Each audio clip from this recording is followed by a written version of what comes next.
Hello, this is Jay from Intense Designs. Hope you guys had a Merry Christmas. You guys probably, most likely, if you're watching this video, you know about my channel. I'm happy to be back. It's crazy.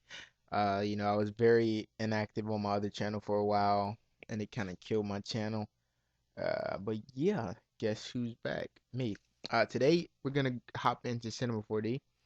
And what we're going to be covering is a little bit like texture and the materials and stuff like that. So let's get busy. Um, so we're going to just hop right in. Yeah. All right. So I'm going to just create some text. And it's going to lag like crazy. So I'm going to pause the video. All right, guys. So I grabbed the font like Obrion or something like that. I'm not sure how to pronounce it. Then I lined it up, put it in the middle. Alright, so I'm just gonna rotate. You can see my computer's a bit laggy, but I'm gonna just go with it anyway. Alright, so there we go. Alright, and I'm gonna zoom in just a little bit. And I'm gonna create a camera, leave it at that angle. Okay, I'm not gonna throw a cap on right now, just because I'm not.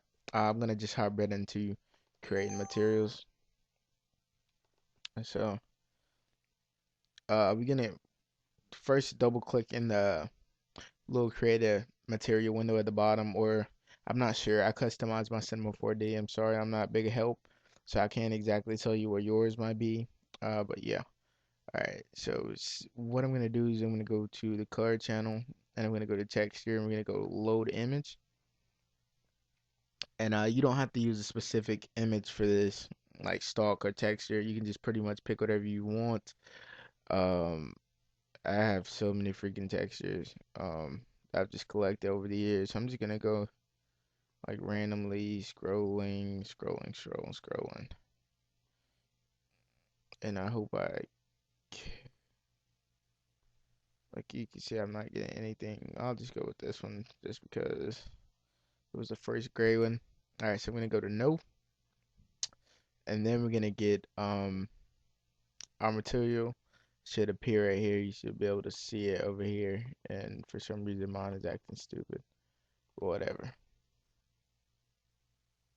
All right. Um. So this crap's taking forever. All right. So what we're gonna do is we're gonna go here,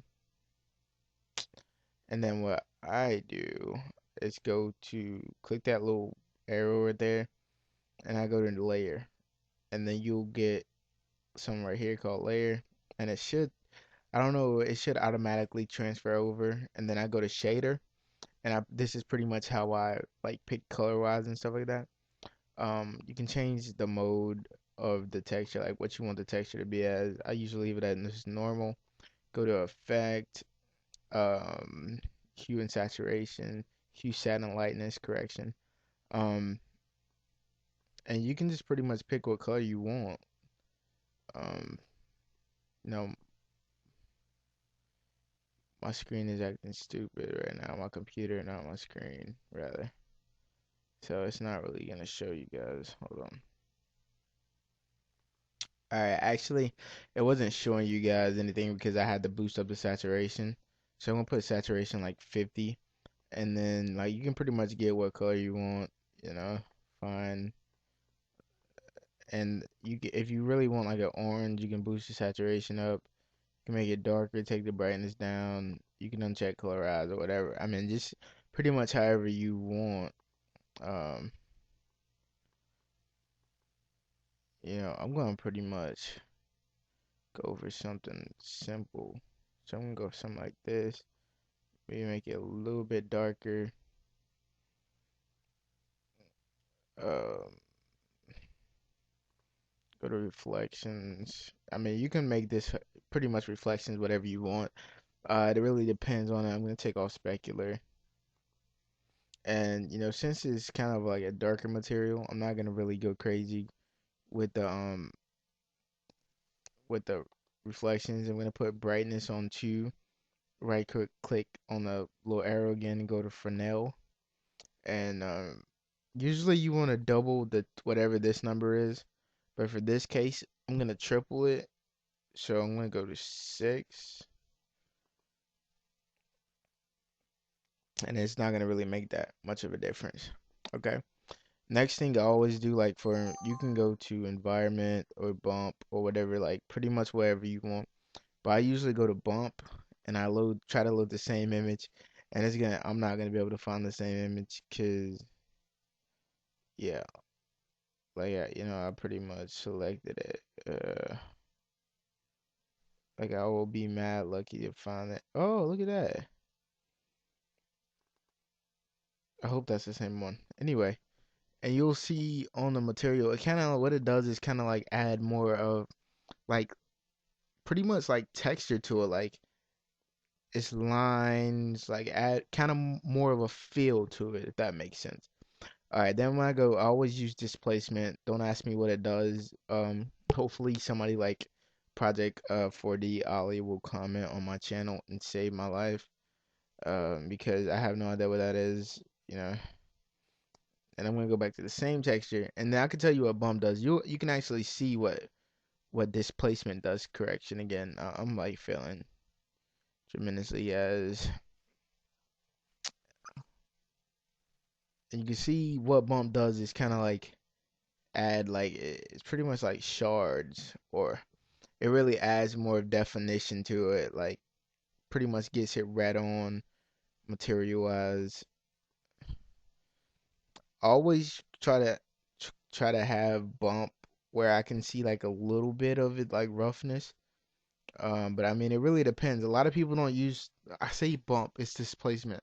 A lot of people don't use displacement because it adds one of those like sharpness to your materials, and it makes it look like kind of like like really real. And people just usually want like the texture there. They don't want actually like lines and lumps and like engraving marks, like chips and crap in their material.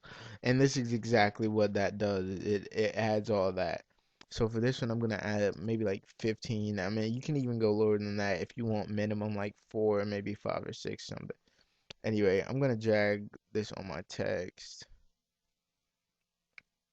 And guys, here's another thing that always helps me with my rendering. Well, my material like projection. And you don't have to go to size and change this or projection or whatever. I learned this from Grayscale Gorilla. He's a beast at material and modeling and everything, in my opinion. So you're gonna right click on your material over here, and you're gonna go to fit to region, and then this little thing's gonna come up. You're gonna highlight your object, and you'll see a transformation in the material, and that pretty much corrects itself. Um, no, I'm not gonna. I'm not gonna actually like spend forever lighting this because I'm pretty lazy today. So what I'm gonna do, I forgot I had that freaking camera over there. I'm gonna just throw an area light on and drag it up. And then I'm gonna go back to the camera view. I got like freaking loads of rendering settings. Go down, edited options. And I'm gonna render this out, and I'm also gonna pause the video. As you can see, it's not like the best lighting because I didn't spend a lot of time with it. I just want to pretty much show you the material on the front of it.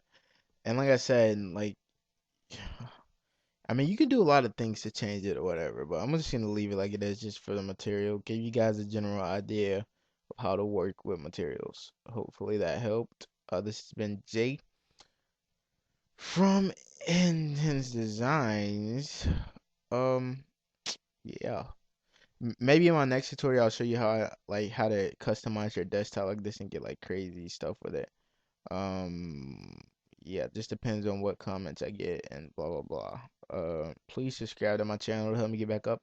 On my other channel, I think I had like 523, so I'm gonna try to shoot past that and stay really active, guys. Please. I'm gonna stop this at 9:40. Good night, niggas.